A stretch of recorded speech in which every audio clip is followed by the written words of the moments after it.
सुंदरलाल, मैंने कुर्ता पजामा सिलने दिया था, तैयार हो गया क्या? बस एक पक्की सिलाई करनी बाकी है रामलाल जी। अच्छा, फिर मैं लड़का भेजूंगा, उसी के हाथ दे देना। शाम को शादी में जाना है, इसलिए थोड़ी देर में करके दे दो। और संध्या के लिए कोई रिश्ता मिला या नहीं? कहाँ मिला रामलाल जी, बहुत जगह बोल रखा है। बाकी मैंने तो भगवान पर छोड़ रखा है, वही मेरी बेटी का अच्छा भविष्य तय करेंगे। बात तो ठीक है, पर तुम्हारी बेटी का रंग सांवला है।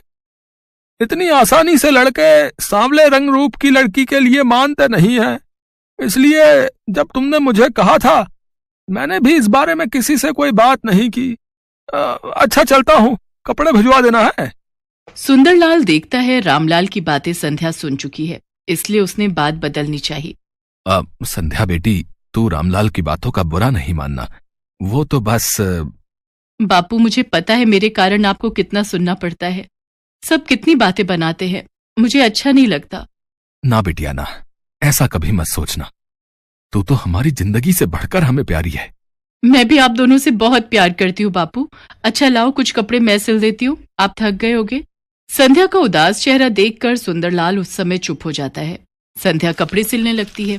संध्या भी सुंदरलाल की तरह बहुत अच्छे कपड़े सिलती थी। एक दिन उस राज्य के राजकुमार का जन्मदिन था, जिसमें पूरे नगर को न्योता दिया गया था। सुनो सुनो नगर वासियों, ध्यान से सुनो। राजकुमार वीर सिंह के जन्मदिन की खुशी में पूरे नगर को दावत का न्योता दिया जा रहा है। राजा भानु प्रताप सिंह और रानी सुनंदा अपने बेटे वीर सिंह का 25वां जन्मदिन धूमधाम से मना रहे हैं। अरे वाह, राजकुमार वीर सिंह के जन्मदिन की दावत सचमुच देखने वाली होगी। मैं तो बहुत सुंदर तैयार होकर जाऊंगी। मैं भी। पर हम राजकुमार को क्या उपहार देंगे? ऐसे खाली हाथ जाना तो अच्छा नहीं लगेगा। अरे हम क्या देंगे, हमारे माँ बापू भी तो जा रहे हैं, वही देंगे, हम क्यों चिंता करें। पूरे नगर के लोग राजकुमार के जन्मदिन में जाने की तैयारी कर रहे थे। सुनो जी, मैं सोच रही थी, हम दोनों तो जन्मदिन की दावत में जा नहीं रहे। तुम्हारी तबीयत भी ठीक नहीं है, पर किसी ना किसी को तो जाना चाहिए। इसलिए संध्या को उसकी सहेलियों के साथ भेज देते हैं, नहीं तो महाराज और महारानी को बुरा लगेगा। ठीक है, ये बात सही रहेगी संध्या बिटिया। तू राजकुमार वीर प्रताप जी के जन्मदिन की दावत के लिए चली जाना। ठीक है, आप चिंता मत करो, मैं रेखा और सुनैना के साथ चली जाऊंगी। संध्या राजकुमार के जन्मदिन के लिए जाने के लिए तैयार तो हो गई, पर वो यही सोच रही थी कि आखिर वो राजकुमार के लिए उपहार में क्या ले जाए। तभी उसके दिमाग में एक तरकीब आई। राजकुमार के जन्मदिन के लिए एक सुंदर सी पोशाक तैयार करके ले जाती हूँ, उनको पसंद आएगी। संध्या राजकुमार के लिए बहुत ही सुंदर पोशाक तैयार करती है और सबके साथ राजमहल पहुँचती है। बहुत संख्या में लोग जन्मदिन की दावत में पहुंचे थे। उन सबके बीच संध्या घबरा रही थी। राजकुमार को तो इतने ढेरों उपहार मिल रहे हैं, इतने सारे उपहार में मेरे द्वारा सिली हुई मामूली सी पोशाक क्या राजकुमार को पसंद आएगी?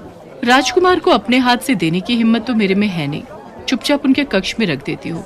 संध्या पोशाक को राजकुमार के कक्ष में रखकर घर आ जाती है। संध्या बिटिया, तू राजकुमार से बिना मिले ही आ गई। उन्हें पता कैसे चलेगा कि तूने उपहार में उन्हें वो पोशाक दी है? कोई बात नहीं बापू, वैसे भी अब तक राजकुमार इतने सारे उपहारों के बीच मेरी दी हुई पोशाक भूल भी चुके होंगे।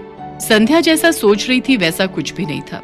राजकुमार जब कमरे में पहुंचा तो उसने वो पोशाक वहां रखी देखी। अरे, ये उपहार मुझे किसने दिया है? ये तो बहुत सुंदर पोशाक है, अद्भुत। मुझे जहां तक याद है, सबने मुझे उपहार दिए। मैंने सबका चेहरा देखा, पर यह उपहार तो मेरे हाथ में किसी ने नहीं दिया। कैसे पता चलेगा कि यह उपहार किसने दिया है? और मेरे हाथों में दिए बिना ही यहां मेरे कक्ष में रख दिया। राजकुमार महाराज, महारानी, सेनापति, दास दासी सबसे पूछता है, पर किसी को भी इस बारे में कुछ नहीं पता था। राजकुमार हैरान रह जाता है कि ऐसा क्यों हुआ। किसी ने अगर इतना सुंदर उपहार देना भी था तो उसको सामने से देता, चोरी छुपे कौन रख गया? राजकुमार वापस अपने कक्ष में आता है, तभी उसकी नजर अपने द्वार पर अटके एक दुपट्टे के टुकड़े पर जाती है। राजकुमार महल की सभी दासियों से दुपट्टे के टुकड़े के बारे में पूछता है, पर किसी भी दासी के पास ऐसा दुपट्टा नहीं था।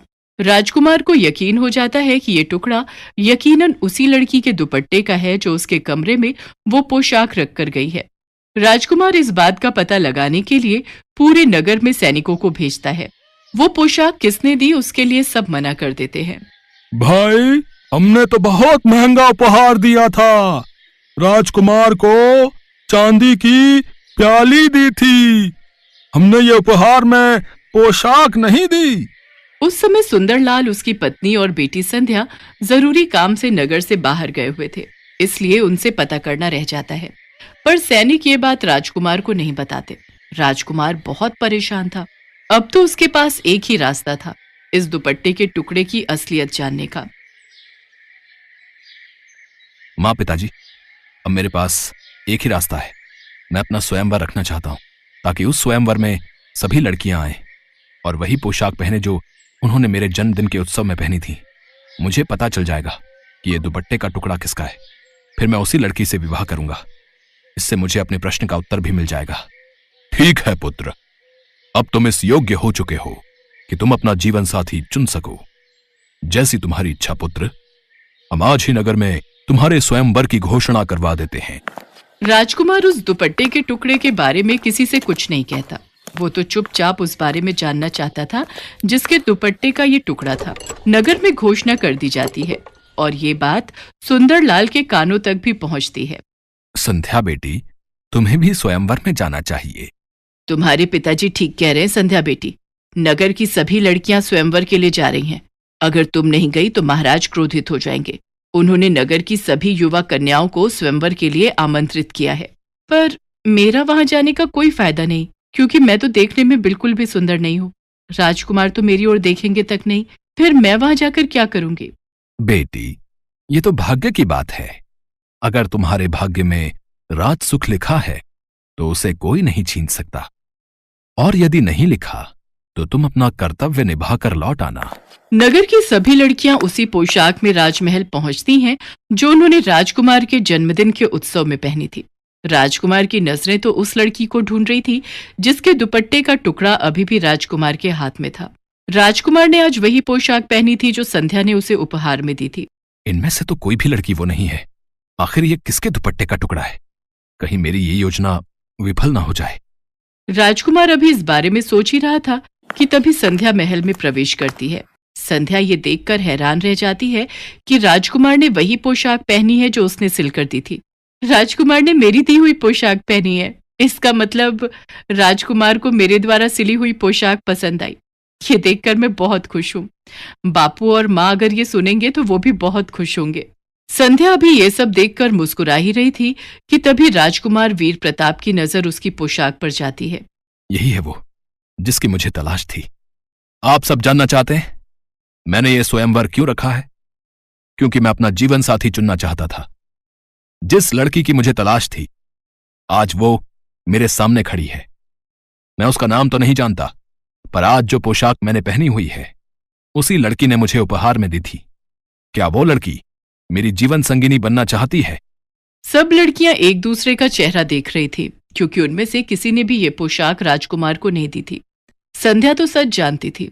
वो हैरान रह जाती है। राजकुमार उसकी ओर बढ़ता है और उसका हाथ थाम लेता है। राजकुमार, मैं आपके लायक नहीं हूं। आपको तो मेरे से भी सुंदर लड़कियां मिल जाएंगी। संध्या, प्रेम तो दिल से होता है। मैं तो उसी पल ही तुम्हें अपना दिल दे बैठा था।